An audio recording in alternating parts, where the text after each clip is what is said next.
Vocês já devem ter ouvido falar dos jesuítas, mas você sabe como surgiu a Companhia de Jesus? Ou qual era a função dos jesuítas no processo de colonização do Brasil? Ou qual foi o papel desses jesuítas no processo de formação do estado do Piauí? Bem, eu sou Isaura Chimenez, professora de História, e hoje eu vou explicar qual o papel dos jesuítas no processo de formação do Piauí. Bem, gente, eu adianto que vocês, se vocês quiserem, já deixar o like de vocês. Se vocês não gostarem do vídeo, no finalzinho do vídeo vocês podem tirar ou até comentar como a gente pode melhorar ou não esse vídeo. Bem, eu vou falar um pouco sobre a ordem religiosa Companhia de Jesus, que são os jesuítas. Essa ordem religiosa, ela surgiu em 1534, ela foi formada por estudantes da Universidade de Paris e ela foi liderada por Inácio de Loyola. Ela foi só reconhecida pela bula papal em 1540.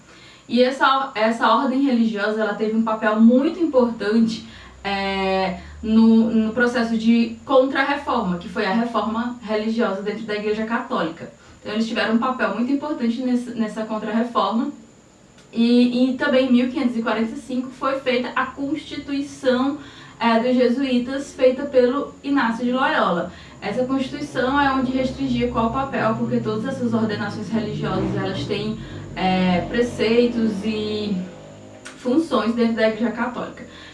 Foram dados aos jesuítas a responsabilidade de catequizar e recatequizar as pessoas. Por que catequizar e recatequizar?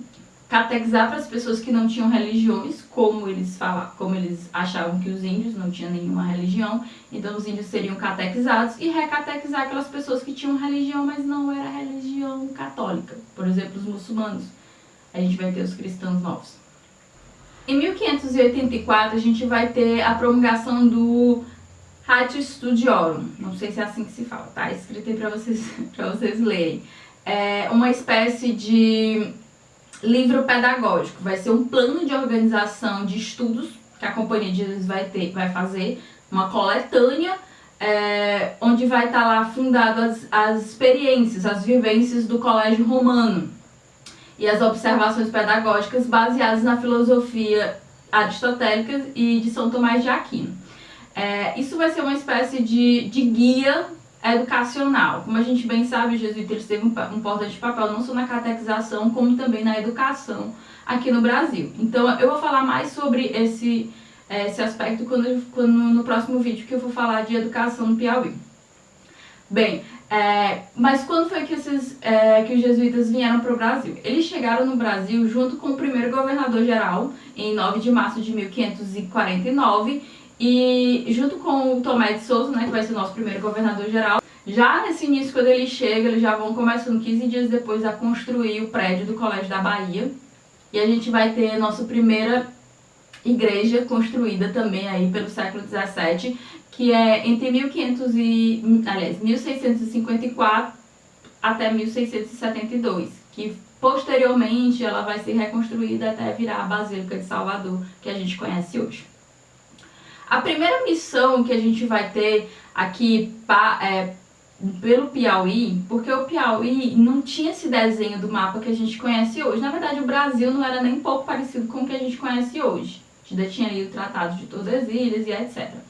E a primeira missão que a gente vai ter oficial aqui dos jesuítas passando pelo Piauí vai ser a missão de São Francisco Xavier, que vai ser uma missão de reconhecimento, de passagem, para uma missão que ela vai ter como objetivo construir uma passagem entre o Pernambuco e o Maranhão, porque o Maranhão ele era mais fácil ir para o Maranhão por mar e não por terra. Então essa passagem vai ser pela Serra de Ibiapaba. Para quem não conhece, a Serra de Ibiapaba ela fica aí entre o Piauí e o Ceará, tá? Para vocês darem uma olhada. E inclusive essa área aí, elas são áreas litiginosas aqui no Piauí, entre o Piauí e o Ceará. A gente pode falar um pouco disso em outro vídeo. Então nessa missão a gente vai ter o padre Luiz Figueira e o padre Francisco Pinto com 60 índios vindo para esta rota, tanto por Ibiapaba como também ele vai passar por Parnaíba. Então a gente já tem aí uma primeira missão, um primeiro contato dos jesuítas passando por essas terras. Claro que já tinha tido outros contatos, mas a gente não tinha colonização ainda. O Piauí era apenas um corredor de passagem. A Igreja Católica, ela, nessa época, aí no século XVII, ela assumia um papel administrativo. Não só administrativo, como também de fundação de freguesias. Freguesia nada mais é que a fundação de uma igreja, e ao seu redor vai se construindo uma população. Então, essas freguesias, elas vão ser o início de futuras comunidades, posteriormente vilas e cidades.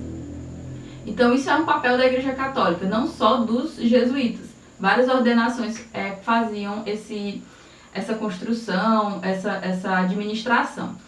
Em 1656, a gente vai ter o Padre Vieira também, que ele vai escrever em carta revelando que já nessa época os tupis eles já estavam recebendo evangelização.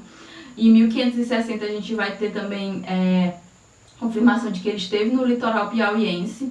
E em 1676 os jesuítas vão organizar a primeira expedição científica para estudar o delta do Parnaíba. O Brasil, nessa época, ele só contava com apenas uma diocese, que era em Salvador. Então, o contato que a gente tinha direto era do Salvador. O Piauí, ele, como todo o Brasil, ele teve um projeto de evangelização de forma truculenta. Teve um projeto de evangelização de forma armada, porque ali a gente se reduziu os índios a povoados. E muitas vezes os confrontos armados, os povoados eram formados pelos índios que sobravam desses confrontos. E a gente tem um dado bastante interessante. Uma capela de Nossa Senhora do Rosário, que ela está localizada em Feixeirinha da Lama, em Cocal, ela tem cravado na sua parede com a data de 1616, o que não condiz muito com a realidade, porque em 1616 aqui era apenas um corredor de passagem. A gente não tinha povoados ou nenhuma colonização registrada, e todas as capelas que eram construídas também tinham registro. Não se encontrou nenhum registro dessa capela, então acredita-se que essa data não seja verídica, mas essa capela ela é bastante antiga, ela parece muito ser do finalzinho do século XVII, o século XVIII, mas a gente não tem certeza de que época é essa capela. Se você estiver aí por Cocal, em curiosidade, passando aqui pelo Piauí, é interessante dar uma visitada nessa capela, mas se essa data realmente for verídica, ela seria a primeira capela a ter sido construída. Não se sabe ao certo. Em 1686, a gente vai ter uma missão restaurada pelo padre Gonçalo Veloz, que vai restaurar uma missão que começou ali lá no começo do século. E também em 1697 a gente vai ter o padre Miguel de Carvalho, que ele vai fundar a freguesia da Mocha, e ele também vai escrever um relatório para o bispo de Pernambuco sobre os sertões do Piauí. A gente já falou sobre essa carta que ele escreve, e aí a gente pode ter ao certo como a importância que a igreja tinha no processo administrativo do Brasil. Nessa carta ele traz não só os dados de quantas freguesias, quantos povoados, mas também ele traz em número de pessoas, quantas casas tinham no Piauí ao todo, por toda a sua jornada que ele passou aqui no Piauí. E é importante lembrar que essa freguesia ela foi construída nas terras de Seis Marias do Domingos Afonso Mafrense, que a gente tem ele como precursor da colonização do Piauí. Há divergências, mas ele era o que tinha detentor de maiores terras e que tinha uma colonização aí, que tinha a posse das Seis Marias, que condiz aí a essas terras que foi construído a freguesia da Mocha. O Mafrense ele fez a doação de um terreno também para a construção do primeiro noviciato do Brasil, não só do terreno, como também cerca de 64 mil réis para a construção desse noviciato em 1704. E não só isso, como também ele deixou em testamento todas as suas fazendas no Piauí para a Companhia de Jesus. E a Companhia de Jesus aí mais influente que vai ter aqui no Piauí vai ser a Companhia de Jesus da Bahia, porque são para eles que o Mafrense vai deixar as suas fazendas. Eles vão herdar as fazendas do Mafrense após a morte dele em 1711, e já nesse ano mesmo eles já vão mandar 6 padres para o Piauí para administrar essas fazendas. Eles vão ser liderados pelo padre Miguel da Costa, que vai se encarregar administrativamente dessas fazendas. E a gente vai ter uma boa administração. Eles não vão só manter essas fazendas, como eles vão ampliar essas fazendas.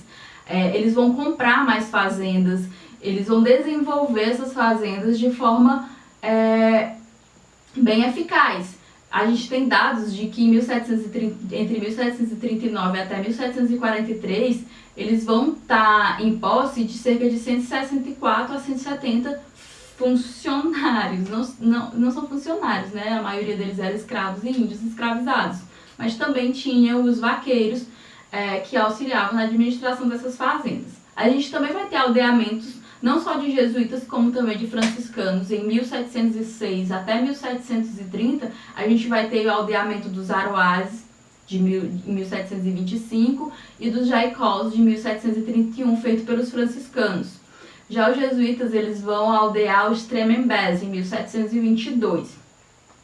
E outra importante visita que a gente vai ter aqui no Piauí é do padre Gabriel Malagrida, que eu não sei se vocês sabem, o padre esse padre, ele fundou o primeiro seminário de formação de padres do Brasil. Ele teve no Piauí, ele aldeou as margens do Rio Sambito. Para quem não sabe, o Rio Sambito fica aí próximo a Valência, tá no mapa para vocês darem uma olhada, é importante fazer essa ligação.